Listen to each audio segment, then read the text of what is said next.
Hello guys, welcome back to my channel food lover zone. বন্ধুরা, তোমরা সবাই কেমন আছো? আশা করি সবাই ভালোই আছো।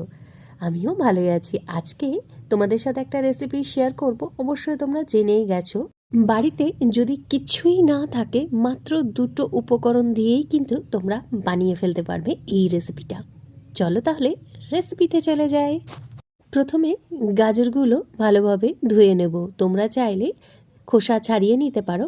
আমি এখানে খুব ভালো করে ধুয়ে নিয়েছি। এবার এই রকম একটা গ্রেটার দিয়ে গ্রেট করে নেব।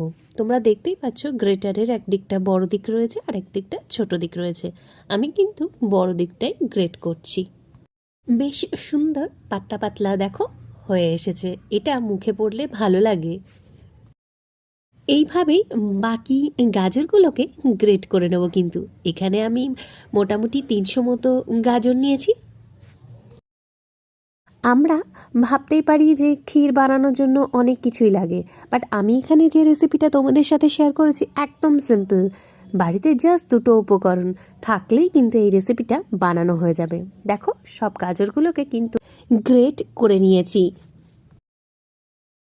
শীতকালের এই রং বেরঙের সবজি বাজারে গেলে ভীষণ ভালো লাগে, আর শীতকালের গাজরের কিন্তু আলাদা একটা স্বাদ থাকে। এবার একটা কড়াই নিয়ে নেব, আর তাতে 2 টেবিল স্পুন মতো ঘি দিয়ে দেব। ঘিটা সম্পূর্ণভাবে গলে গেলে দেখো সমস্ত গ্রেট করে রাখা গাজরগুলো দিয়ে দেব। এই টাইমে আঁচটা কিন্তু একদম লো টু মিডিয়ামে থাকবে, আর গাজরগুলোকে ভালো করে নেড়ে নেব আর হালকা করে ভাজতে থাকবো। এখানে কিন্তু গাজরের পরিমাণের ওপর নির্ভর করবে তোমাকে কতক্ষণ ধরে ভাজতে হবে। গাজর ভাজলে কি হয়, যতটা পরিমাণ নিয়েছি তার অর্ধেক পরিমাণ হয়ে যাবে, আর হালকা একটা ব্রাউন কালার আসবে। তখনই বুঝতে হবে গাজরটা কিন্তু ভাজা হয়ে গেছে।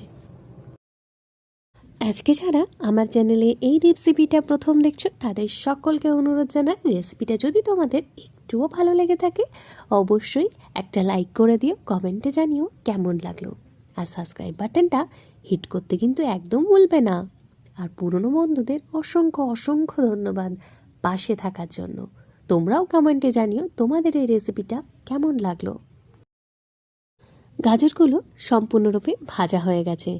এবার 500 ml মতো দুধ আমি এখানে গাজরের মধ্যে দিয়ে দিলাম, আর গাজর আর দুধ খুব ভালোভাবে মিশিয়ে নেব। কিন্তু এবার 2টো এলাচ দিয়ে দেব একটা সুন্দর গন্ধের জন্য। এটা তো সবার বাড়িতেই থাকে। আর একটা তেজপাতা হাফ করে দিয়ে দেব। আর আমি এখানে 9 থেকে 10টা মতো কাজু চপড করে দিয়ে দিয়েছি। এটা অপশনাল, তোমার ঘরে যদি না থাকে স্কিপ করে যেতে পারো। এই রেসিপিটা তোমরা রুটি, লুচি বা যে কোনো পরোটার আইটেমের সাথে খেতেই পারো। এর স্বাদে দ্বিগুণ হয়ে যায় যদি মাখো মাখো একটা ক্ষীর ভাব চলে আসে। কি বলো বন্ধুরা, ঠিক বলছি তো? আর শীতকালটা আমাদের কাছে এমনই একটা প্রিয় সময় যেখানে আমরা পিঠে পুলি বিভিন্ন ধরনের মিষ্টির আইটেম খেয়ে থাকি। এই রেসিপিটা তোমরা কিন্তু ডেজার্ট আইটেমের জন্য বানাতে পারো, খেতে কিন্তু অসাধারণ লাগে। আর বাড়িতে হঠাৎ করে যদি অতিথি চলে আসে, কিছুই যদি না থাকে হাতের কাছে, এটা বানিয়ে দিতে পারো। অতিথি কিন্তু তোমার প্রশংসায় পঞ্চমুখ হবে, আর যতবারই আসবে ততবারই তোমাকে এই রেসিপিটা বানানোর জন্যই অনুরোধ করবে। এবার এর মধ্যে 1 কাপ মতো চিনি দিয়ে দেব, আর এই সমস্ত উপকরণ খুব ভালো করে মিশিয়ে নেব।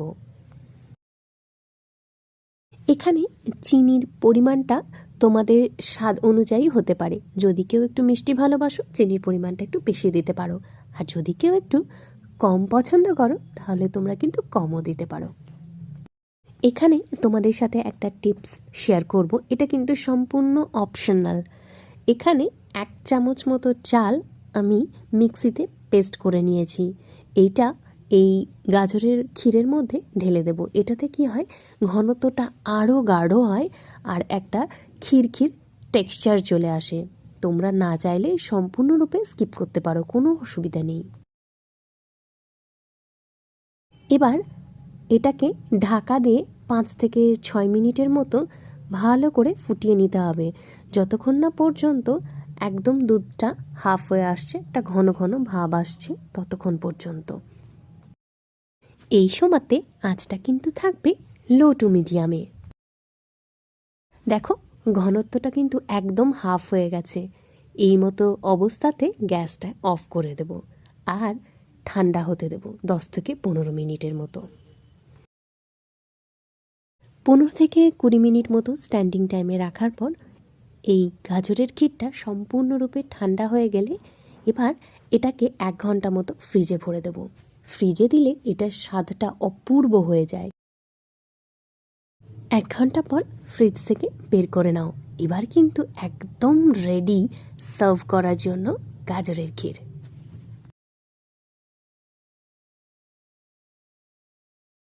বাচ্চা থেকে বড় এই রেসিপিটা সবার কিন্তু ভালো লাগবে, এটুকু কথা দিয়ে বলতেই পারি। অবশ্যই কিন্তু একবার বাড়িতে ট্রাই করো আর আমাকে জানিও কমেন্টে তোমাদের এই রেসিপিটা কেমন লাগলো। রেসিপিটা যদি তোমাদের একটুও কোথাও ভালো লেগে থাকে তাহলে অবশ্যই চ্যানেলটা সাবস্ক্রাইব করে আমার পাশে থাকার অনুরোধ রইল, আর পাশে থাকা বেল বাটনটা হিট করে দিও, তাহলে আমার চ্যানেলের নতুন রেসিপি আপলোড হলেই নোটিফিকেশনটা সবার আগে তোমার কাছে পৌঁছে যাবে। আর তোমরা সাবস্ক্রাইব করলে আমি উৎসাহিত হব আরও নতুন নতুন রেসিপি তোমাদের সাথে শেয়ার করার। ততক্ষণ পর্যন্ত বন্ধুরা ভালো থাকবে, সুস্থ থাকবে।